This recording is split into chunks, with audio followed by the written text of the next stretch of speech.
Mayor Vico Soto binigyan ng kasiguraduhan ang mga Pasigueño patungkol sa buwis.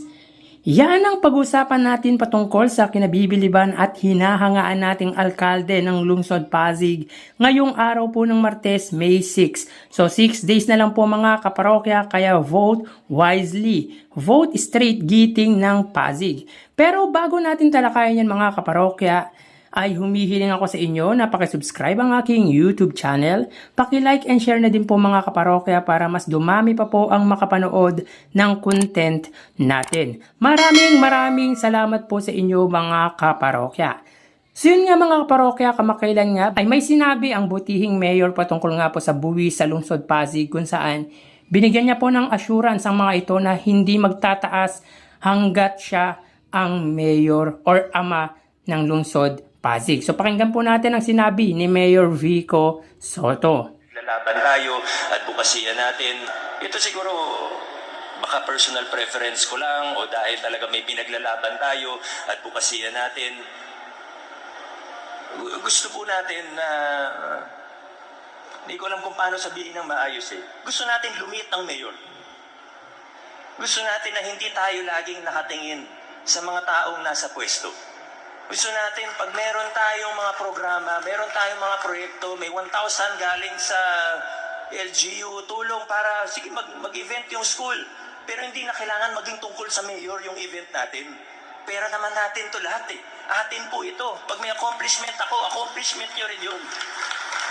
Pagpunta kayo sa mga school, ang ganda-ganda. Hindi mga mukha ng politiko yung nakabalandra. Hindi natin kailangan magtaas ng tax rates sa lungsod ng Pasig. Business taxes, amilyar po natin. Hindi natin kailangan taasan yung rates. Steady lang po tayo. Sa ibang lugar, kailangan nila kasi kailangan ng income. Magtataas ng tax rate. Tayo po, hindi. Habang nandito po ako, hindi tayo magtataas ng tax rate. Hindi po kailangan kasi tumataas naman po ang income natin.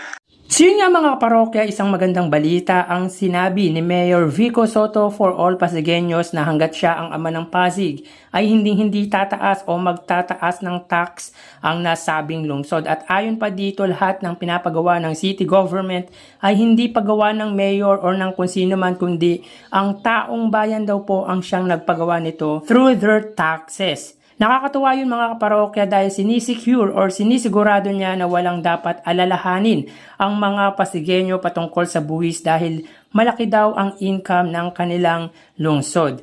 That good governance work mga kaparokya. Ito yung nagagawa ng mabuting paggugobyerno na ginagawa po ng butihing mayor. Patunay lang yan na kapag maayos, magaling, at tapat ang namumuno ay talagang magbe-benefit talaga dito ay ang mga mamamayan or yung constituent ng nasabing lungsod. At ramdam na ramdam naman po yan mga kaparokya ng mga Pasigueño. Alam nyo mga parokya, kung hindi lang nagkaroon ng pandemya, malamang mas marami pang benepisyo ang matatanggap ng mga taga-Pasig dahil maayos ang leader nila at napupunta sa tama ang buwis na binabayad nila. Talagang nakakamangha yung mga out of the box na estilo ng paggogobyerno ni Mayor Vico Soto. Pamaskong handog, benepisyo ng mga PWD, single parent, local pension, mas tumataas ang bilang ng mga scholars, kompletong gamit ng mga estudyante with communication allowance worth of 1,500, may mga food pack, vitamins, pamaskong handog na lahat nakakakuha kahit hindi botante ng Pasig basta nakatira sa Pasig, paglilinis ng mga drainage, pag-aayos ng mga kalye, pagpapagawa ng health center.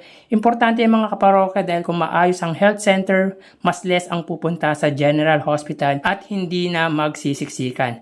At ang maganda pa dito mga kaparokya ay no balance bill o walang binabayaran ang mga Pasigueño na nagpupunta po sa hospital at marami pang iba. Yun nga po mga kaparokya, kung hindi nagka-pandemic, mas malawak pa po sana ang maibibigay na benepisyo ng local government of Pasig. Kaya wag niyong sasayangin yung another 3 years ni Mayor Vico Soto dahil marami pa siyang magagawa at gusto ko pa po maka-witness ng out of the box na gagawin ni Mayor Vico sa lungsod po ng Pasig.